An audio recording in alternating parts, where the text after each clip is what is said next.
예레미야 35장. 요시아의 아들 여호야김이 유다 왕이었을 때에 주님께서 예레미야에게 이렇게 말씀하셨다. 너는 레갑 사람들을 찾아가서 그들에게 말하고 그들을 주의 성전으로 데려다가 어느 한 방으로 안내하여 그들에게 포도주를 마시게 하여 보아라. 그래서 내가 하바시냐의 손자여 예레미야라고 하는 사람의 아들인 야아사냐와 그의 형제들과 모든 아들과 레갑 가문을 모두 데려왔다. 나는 그들을 주님의 성전으로 안내하여 익다랴의 아들로서 하나님의 사람인 하난의 아들들이 쓰는 방으로 들어가게 하였다. 그 방은 고관들의 방 곁에 붙어 있고 살룸의 아들 문지기 마아세야의 방 위에 있었다.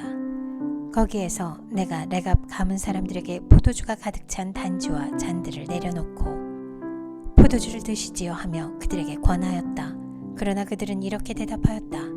우리는 포도주를 마시지 않습니다. 우리의 조상 레갑의 아들 요나답께서 우리에게 분부하셨습니다. 너희는 포도주를 마시지 말아라. 너희뿐만 아니라 너희 자손도 절대로 마셔서는 안 된다. 너희는 집도 짓지 말고 곡식에 씨도 뿌리지 말고 포도나무도 심지 말고 포도원도 소유하지 말아라. 너희는 언제까지나 장막에서만 살아라. 그래야 너희가 나그네로 사는 땅에서 오래오래 살 것이다. 그래서 우리는 우리의 조상 레갑의 아들 요나답께서 우리에게 명령하신 모든 말씀에 순종하여 우리와 우리 아내와 우리 아들과 딸이 일평생 포도주를 마시지 않았습니다. 우리는 거처할 집도 짓지 않고 포도원이나 농토나 곡식의 씨도 소유하지 않았습니다. 우리는 오직 우리의 조상 요나답께서 우리에게 명령하신 모든 말씀에 순종하여 그대로 실천하면서 장막에서 살았습니다. 그런데 바빌로니아 왕 느부갓네살이 이 나라에 쳐들어왔을 때에 우리는 바빌로니아 군대와 시리아 군대를 피하여 예루살렘으로 들어가야 하겠다고 결정하였습니다. 그래서 우리가 지금 예루살렘에 살고 있는 것입니다. 그때 주님께서 예레미야에게 이렇게 말씀하셨다. 나 만군의 주 이스라엘의 하나님이 말한다. 너는 유다 사람과 예루살렘의 주민에게 나아가서 이렇게 말하여라. 너희는 교훈을 받아들일 수도 없고 나의 말에 순종할 수도 없느냐. 나 주의 말이다. 레갑의 아들 요나답이 자손에게 포도주를 마시지 말라고 명령한 것이 이렇게 엄수되고 있다. 그 자손은 조상이 내린 명령에 순종해서 이날까지 전혀 포도주를 마시지 않는다. 그러나 너희들은 내가 직접 말하고 또 거듭하여 말했으나 내 말을 듣지 않았다.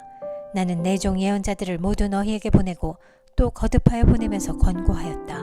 각자 자신의 악한 길에서 돌아서고 행실을 고치고 다른 신들을 섬기려고 쫓아다니지 말라고 하였고 그래야만 내가 너희와 너희 조상에게 준 땅에서 너희가 살게 될 것이라고 하였다. 그러나 너희는 나에게 귀를 기울이지도 않았고 나의 말을 듣지도 않았다. 레갑의 아들 요나답의 자손은 조상이 자기들에게 명령한 분부를 그렇게 엄수하는데 이 백성은 나의 말을 듣지 않았다. 그러므로 만군의 하나님이요 이스라엘의 하나님인 나 주가 말한다. 내가 유다와 예루살렘의 모든 주민에게 예고한 모든 재앙을 그대로 내리겠다. 내가 그들에게 말을 해도 그들이 듣지 않고 내가 그들을 불러도 그들이 대답하지 않았기 때문이다. 그런 다음에 예레미야가 레갑 사람들에게 이렇게 말하였다.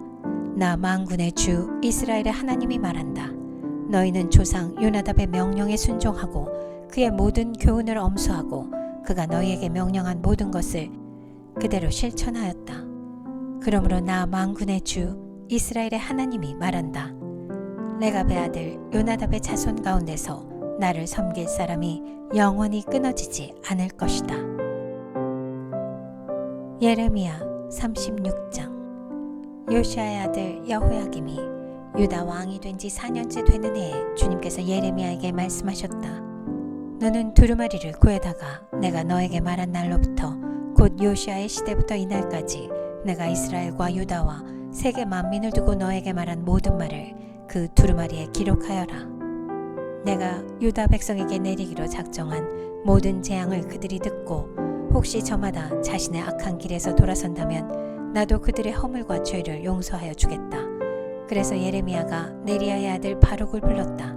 바룩은 예레미야가 불러주는 대로 주님께서 그에게 하신 모든 말씀을 두루마리에 기록하였다. 그런 다음에 예레미야가 바룩에게 이렇게 지시하였다. 나는 감금되어 주님의 성전에 들어갈 수 없는 몸이 되었으니 그대가 금식일에 주님의 성전으로 들어가서 내가 불러준 대로 기록한 두루마리에서 주님의 말씀을 백성에게 낭독하여 들려주시오. 유다의 여러 성읍에서 온 모든 사람에게 그 말씀을 낭독하여 들려주시오.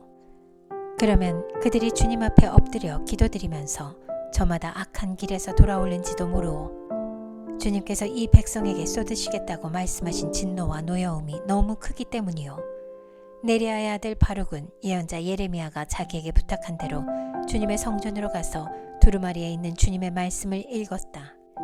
요시아의 아들 여호야김이 유다 왕이 된 지 5년째 되는 해 9째 달에 예루살렘의 모든 주민과 유다의 여러 성읍에서 예루살렘으로 들어온 모든 백성에게 주님 앞에서 금식하라는 선포가 내렸다.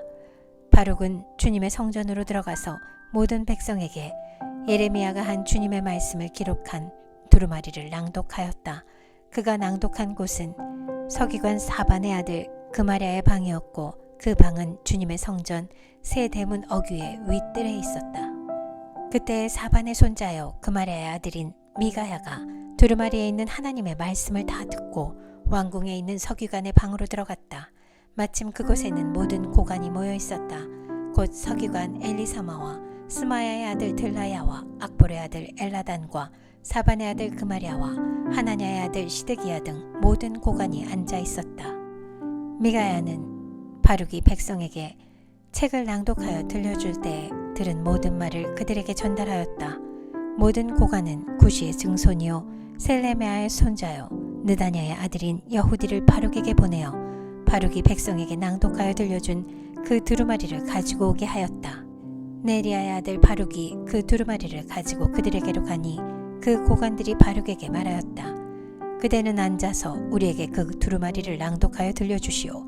바룩이 그들에게 낭독하여 들려주니 그들은 그 말씀을 다 듣고 나서 놀라 서로 쳐다보며 바룩에게 말하였다.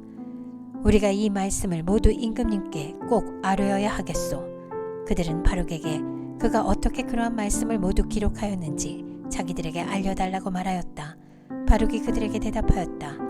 예레미야 예언자께서 저에게 이 말씀을 모두 불러주셨고 저는 그것을 받아서 먹으로 이 두루마리에 받아 썼습니다. 고관들이 바룩에게 부탁하였다. 그대는 가서 예레미야와 함께 숨으시오. 그대들이 어디에 있는지 아무도 모르게 숨으시오. 그리고 고관들은 그 두루마리를 서기관 엘리사마의 방에 보관하여 두고 왕궁의 뜰로 들어가서 왕에게 이르러 그 말을 모두 왕에게 전하였다. 전하는 말을 들은 왕은 여후디를 보내어 그 두루마리를 가져오게 하였다. 여후디가 서기관 엘리사마의 방에서 그 두루마리를 가져다가 왕과 왕의 곁에 서 있는 모든 고관들 앞에서 낭독하여 들려주었다. 그때는 9째 달이어서 왕이 겨울 별관에 머물렀으며 왕 앞에는 불태운 난로가 놓여 있었다. 그런데 여후디가 그 두루마리에서 서너 칸을 읽어 내려갈 때마다 왕은 읽은 부분을 서기관의 칼로 잘라내어서 난로에 던져 넣었다. 이렇게 왕은 온 두루마리를 다 난로불에 태웠다. 그런데 왕과 그의 신하들 모두가 이 말씀을 다 듣고 나서도 두려워하거나 슬퍼하면서 자기들의 옷을 찢지 않았다. 엘라단과 들라야와 그마랴가 왕에게 그 두루마리를 태우지 말도록 간청까지 했었으나 왕은 그들의 말을 듣지 않았다. 왕은 오히려 왕자 여라무엘을 비롯하여 아스리엘의 아들 스라야와 압디엘의 아들 셀레메아에게 명령하여 서기관 바룩과 예언자 예레미야를 체포하라고 하였다. 그러나 주님께서 그들을 숨기셨다. 예레미야가 불러주고 바룩이 받아쓴 그 두루마리를 왕이 태운 뒤에 주님께서 예레미야에게 다시 다른 두루마리를 구해다가 유다왕 여호야김이 태워버린 첫째 두루마리에 기록하였던 먼저 본 말씀을 모두 그 위에 다시 적고 유다왕 여호야김에게 주님의 말을 전하라고 하셨다. 나 주가 말한다.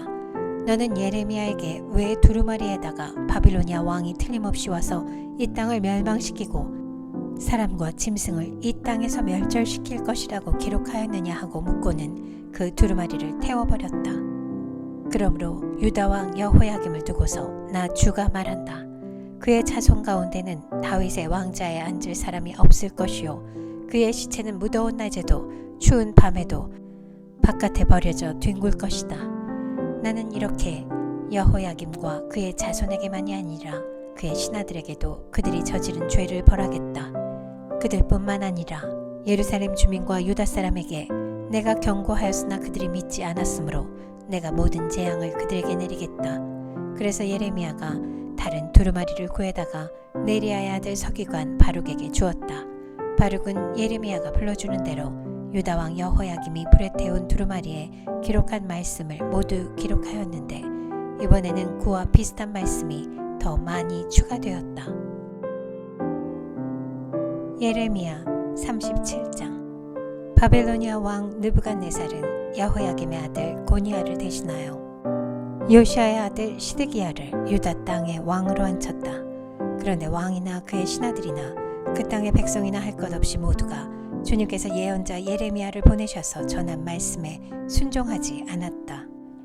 그때 시드기야 왕이 셀레미야의 아들 여후갈과 마아세야의 아들 제사장 스바냐를 예언자 예레미야에게 보내어서 자기들을 도와 그들의 주 하나님께 기도를 드려달라고 청하였다. 그때는 예레미야가 아직 감옥에 갇히지 않았기 때문에 그 백성 사이에서 자유롭게 활동하던 때였으며 바로의 군대가 이미 이집트에서 출동했고 예루살렘을 포위했던 바빌로니아 군인들은 그 소식을 듣고 예루살렘에서 퇴각한 때였다. 그때 주님께서 예언자 예레미야에게 이렇게 말씀하셨다. 나 주 이스라엘의 하나님이 말한다. 너희를 보내어 나에게 물어보도록 한 유다 왕에게 너희는 이렇게 전하여라. 너희를 도우려고 출동한 바로의 군대는 제 나라 이집트로 돌아갈 것이다. 그러나 바빌로니아 군대는 다시 와서 이 도성을 공격하여 점령하고 불질러 버릴 것이다. 나 주가 말한다. 너희는 바빌로니아 군대가 틀림없이 너희에게서 떠나갈 것이라고 생각함으로써 너희 자신을 속이지 말아라.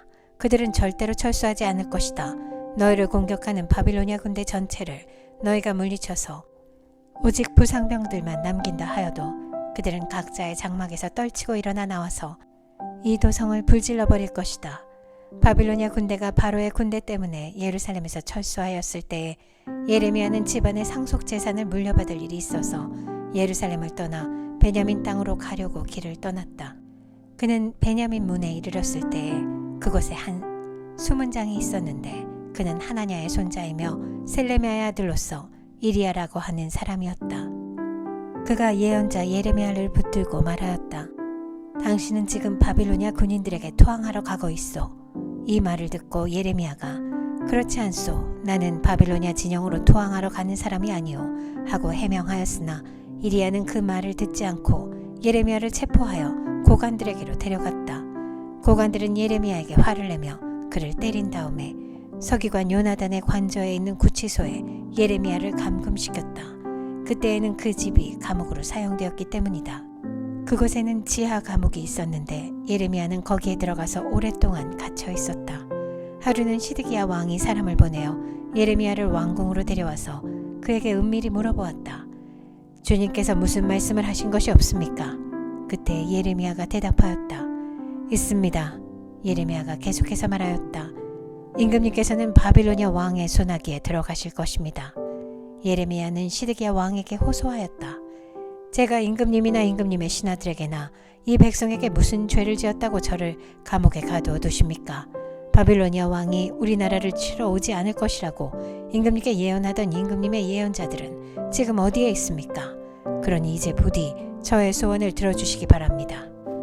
높으신 임금님, 부디 저의 간구를 받아주셔서 저를 다시 서기관 요나단의 집으로 돌려보내지 말아주십시오. 거기에 가면 살아나올 수가 없습니다. 시드기야 왕은 사람들에게 명령을 내려 예레미야를 근유대 뜰에 가두고 그 도성에서 양식이 모두 떨어질 때까지 빵 만드는 사람들의 거리에서 빵을 매일 한 덩이씩 가져다가 예레미야에게 주게 하였다. 이렇게 해서 예레미야는 근유대 뜰 안에 지내게 되었다.